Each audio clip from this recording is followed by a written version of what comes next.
much. We're now moving on to our next session, session 4. And this is a session on market leadership and sustainability, interview and insights with Bibendum. Bibendum is one of the UK's foremost wine agents and importers. They're also a trade supporter of the Old Wine Conference. And I'm joined here by Jamie Avenell, who's the wine buying director for Bibendum, and Neil Dyas, who's the head of technical for Bibendum. So Jamie has over 15 years of experience across global wine categories. He's known for his strategic approach, and he sources standout wines from regions including Spain, Portugal, and England, and as he champions sustainable and authentic producers. Neil is the head of technical. He's responsible for ensuring the company's supply chain meets stringent quality, safety, and regulatory standards. So really, I've asked you to come on to help you do some live problem solving with me, because we've just had these sessions where we've had very positive and inspiring stories about the value that can be unlocked in old vines, the value of the old vine and heritage vineyard category. But yet there's still a gap in the market in that this category is not routinely marketed or even conveyed in the trade. Given that Bibendum is committed to sustainability through your Vivid initiative, and I know that you also work with some leading champion old vine wine producers, including Catena in Mendoza, Clément in Gascony, Lafarge in Roussillon, I've actually got a couple of questions where we really can start to dig down into, what we need to do to close that last bit of the circle. So thank you both for joining me, and I'm going to just jump in with some questions, if that's okay. So my first question is for Jamie. And Jamie, what motivated Bibendum and yourself as a buyer to prioritize sustainability in the strategy for buying?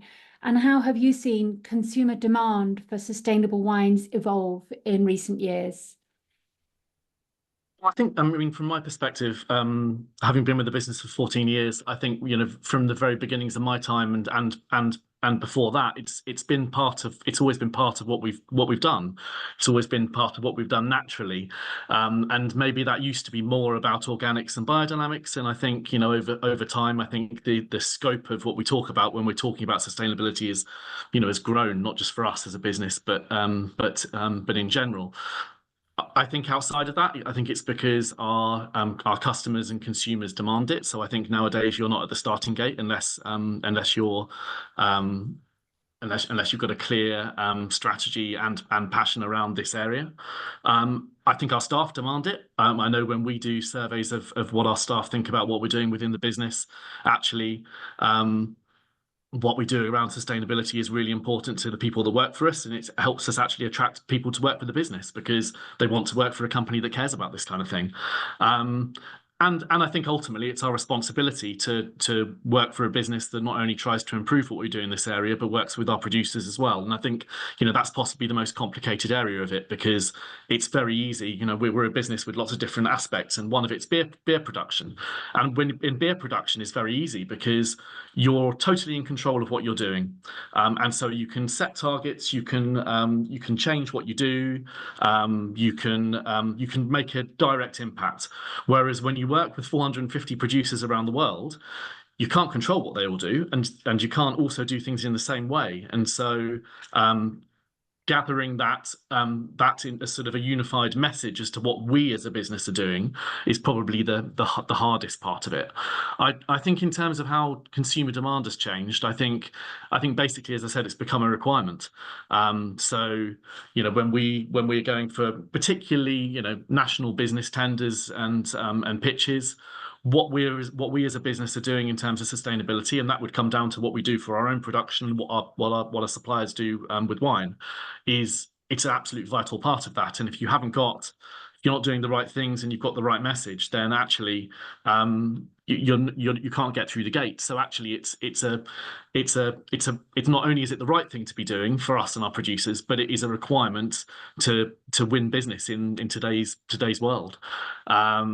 our customers and their consumers require it as well. So it's not just big business; it's smaller producers smaller outlets who are coming to us, and they want to know what we're doing around these things. And if we didn't have the right answers and we weren't doing the right things, then we wouldn't be able to be, the business that we are and that we want to be. Thank you. Can I ask you a follow-up question? You said that the scope of the understanding of what sustainability is has grown. Has that extended into this interrogation that's coming from your customers into both annual and then lifetime vineyard practices? And are the questions of things like treating a vineyard as a consumable, inputs into the vineyard, water use, etc. Is that becoming as prominent as, for example, organic certification, bottle weight, etc.? I think so. I think when you look at the kind of depth that people are going into with the questions they're asking around these things, I think things like water usage and water usage in the world of wine is a big thing because it takes a lot of water to make wine. And so I think that kind of thing, energy usage within wineries, the kind of energy that you're using. We've got a lot of wineries that work with a lot of solar energy to either part or fully cover their energy needs. And so I think all of these things, I think, it used to be a couple of things, and I think there's now 10, 20, 30 variables or more that all encompass what the wineries that we work with are doing around their sustainability agenda. And I think the only negative or the watch out is that what it can create is tick boxing and paperwork. And I think that's possibly slightly the danger, and also ultimately that's something that any business like ours has to, that ultimately, whether we like it or not, particularly amongst bigger customers, there is a requirement for that kind of due diligence, and to have the level of detail around what we as a business are doing and what our wineries are doing. And so actually, we don't want it to be a tick boxing exercise because that's not what it's about.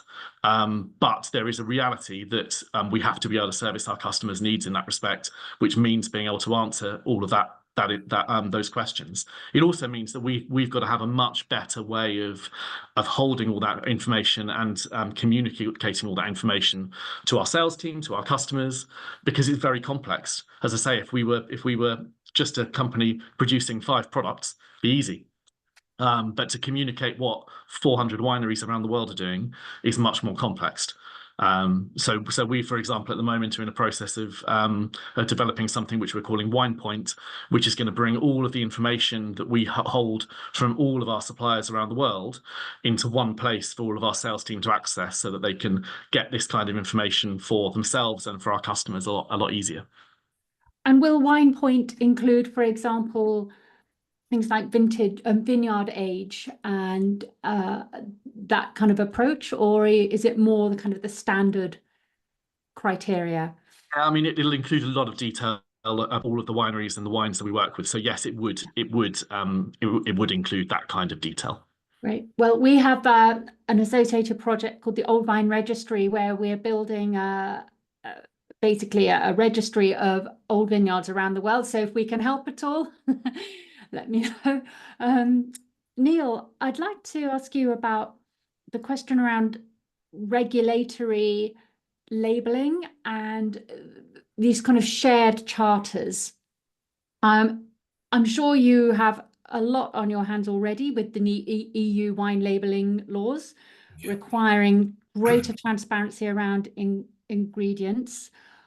Do you think that there will be an associated drive for greater transparency around farming practices? And if so, do you think that that's a positive thing? Is it a challenge that you as a company, and then more broadly the industry, do you think we're ready to have those systems and be able to share that information in a meaningful way for consumers?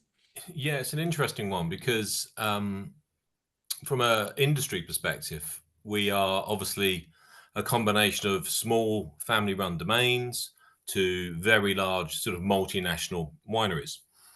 So it means that the complexity and the capabilities varies, because ultimately there is already quite a regulatory burden, to your point, Sarah, around things like ingredients and additives and things.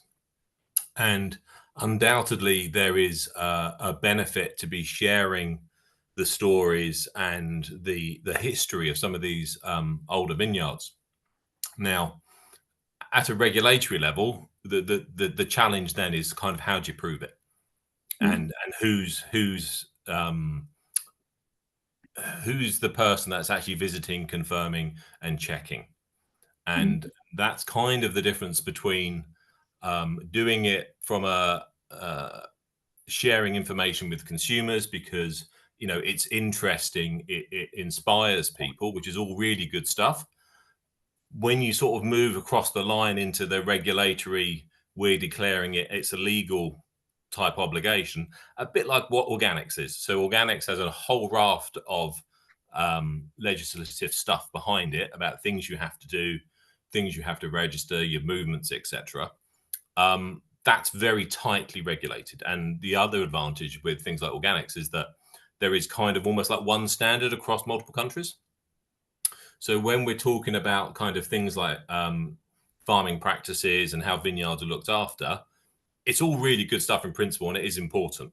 It's then how actually do you get to the point where A, people understand it, B, you've kind of got the same standards set up across different regulatory countries, and then it's how are you enforcing those things, because there is the real risk here, isn't there, of businesses, not just within wine but within businesses in general, using some of these sort of sustainable phrases and actually then not living up to what they're promising. Yeah. From your perspective, as you know, the technical professional, obviously looking for compliance with shared standards, that's really the kind of the foundation of technical excellence. How do you feel about the success of these collectives such as the South African Old Vine Project and Vinyo, where the standard is not an external regulation, but a shared charter of understanding between like minds, which has obviously resulted in positive outcomes, but which is somewhere in between no regulation and a shared standard? Do you think that's a valid way for regions and like minds? I think it's a really good starting point. Yeah. I think for me, having a kind of group understanding and a group view as to what a particular standard looks like is a real positive step. The challenge then becomes, how do you stop it sort of marking your own homework a bit?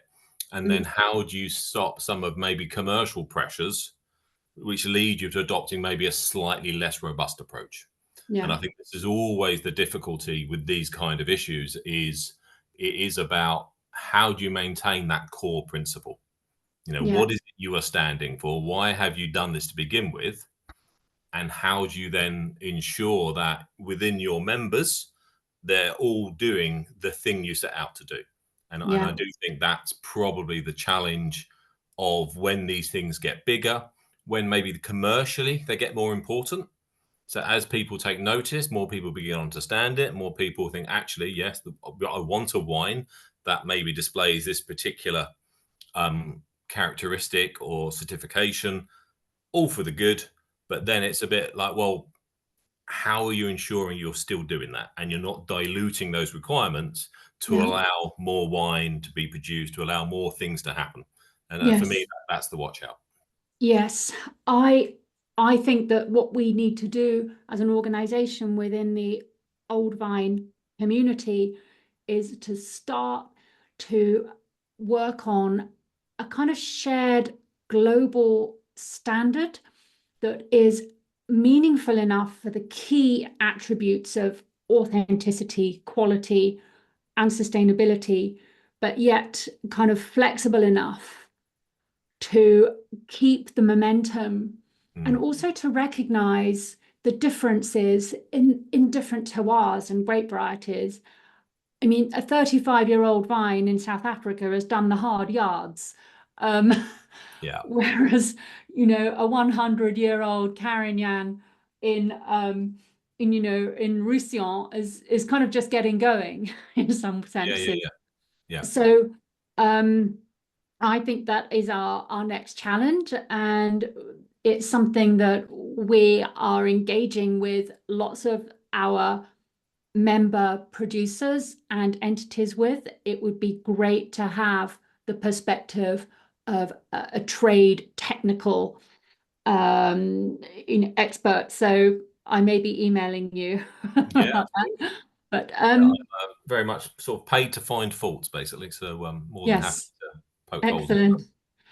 So a question then for two of you, the both of you, old vine producers and sustainability.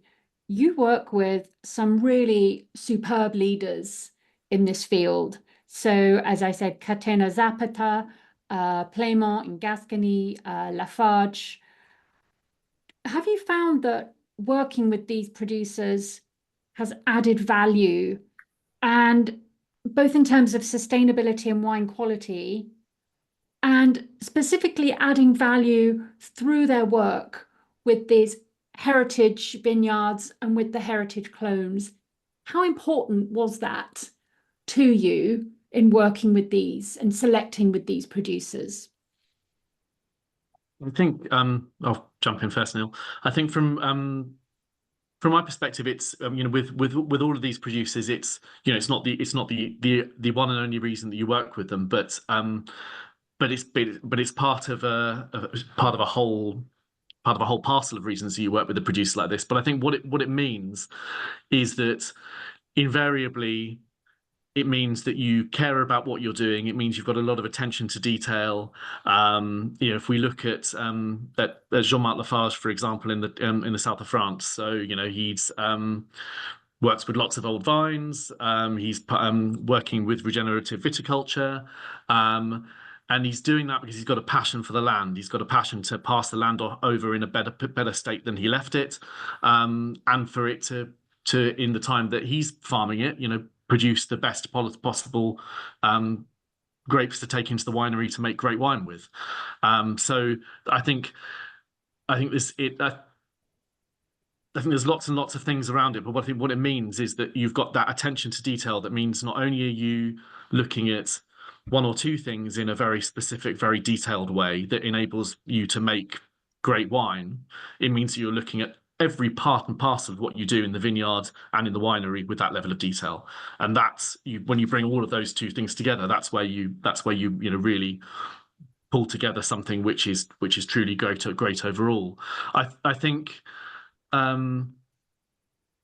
and every producer will have a slightly different take on it. But if you look at in Spain, we work with Noel Robertson and his winery, and for him, a lot of it's about protecting the vineyards that if he didn't farm them, probably wouldn't be there. They'd go into ruin and they'd be lost, and those treasures would be lost to to all of us, and to an industry as a whole. I think if we look at a winery we deal with down in Puglia, Masseria Borgo di Trulli, I think for them it's not just about the vines, but it's about the land as a whole. So they'll rebuild stone walls that have been part of the traditional landscape for years. So I think everyone has a slightly different take on it, but I think fundamentally it's about using the land to produce great wine whilst you're farming it, but it's more fundamental than that. It's about passing on the land in a better state than you received it for future generations. That's the essence of regeneration, essentially. Yeah. Yes. It's very much about sort of stewardship, isn't it? It's the stewardship of the land for whilst they're working it, to then be able to pass it on to their siblings, and it's one of those things that it's not just that kind of great story, but actually it's meaningful. and they're doing it because it's meaningful rather than just because it gives, great copy. This relates into the transcendent prompt, the transcendent motivation that Dr. Stain was talking about in our first session. I have a question posed by Andrew Matthews. The average price paid for a bottle of wine in the UK is around £6.99. Do you think the great UK wine consumer will buy into the cost of sustainability when all it basically cares about is price? Oh, I'm sorry, I feel your pain, Andrew. Do you want to go first, Jamie? Yeah, I think, I mean, there have been various studies done that shows that people, not just in wine, but in other areas as well, are prepared to pay more for a sustainable product. I think the key is the communication of that. And I think it's particularly an issue, it's in a sense, it's easier in the on-trade because you've got a gatekeeper. So, an outlet that we sell to will choose the distributor that they buy from, and they'll choose the wines that they buy based on a whole myriad of things upon which sustainability will be one of the key drivers of that. Now, of course, you've got a gatekeeper in a supermarket as well, but within a retail space, you've got the classic wall of wine, and when a consumer is looking at the wall of wine, it's very, very difficult for them to understand which wine is produced sustainably and which isn't. Apart from, obviously there's the trigger of, the word organic, okay, and that has some meaning, and it means that they're doing something that others on that shelf aren't. But as we've said, there's a whole lot more within sustainability than that. And so I think it's about trying to find key messages that are really simple and bite-sized to communicate to the consumer that the wine that they're buying has sustainable credentials. And that's quite tough. I'll give you one example of where I think it's been done successfully. And we work with a producer called Toutiac down in Bordeaux, and they've just launched a product into Sainsbury's called Save, which has a tagline of "Save the Oceans." And the cork in the bottle is made with recycled plastic that would have been in the ocean. So then the tagline is very simple in that one bottle of wine is one plastic bag not in the ocean. That is a very simplistic message, but I think that kind of simplistic message is something that a consumer that's choosing a bottle of wine in 6 seconds can grab onto and understand. And I think we probably need more simplistic messages of that kind to just help consumer navigate, or for retailers to come up with more innovative ways to help consumers to navigate. Yeah, I think that's really key, because I think sustainability as a phrase kind of means everything and nothing. And I think you have to be a bit more specific to get consumers to understand what you're trying to do. Mm-hmm. But some of that obviously then requires education for the consumer, so they understand what it is you're trying to convey. And the Toutiac example is really good because it is really clear. It's really easy for people to understand.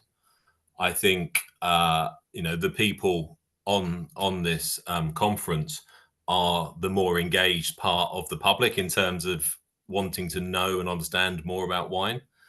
But there's a great swathe of people, to, I guess, perhaps the original point, where they're not that engaged. It's a commodity item, and price is a key driver for them. So you're probably not going to change that perspective, but then it's how do you land some meaningful messages so they understand that whilst they're buying their wine within a particular price bracket.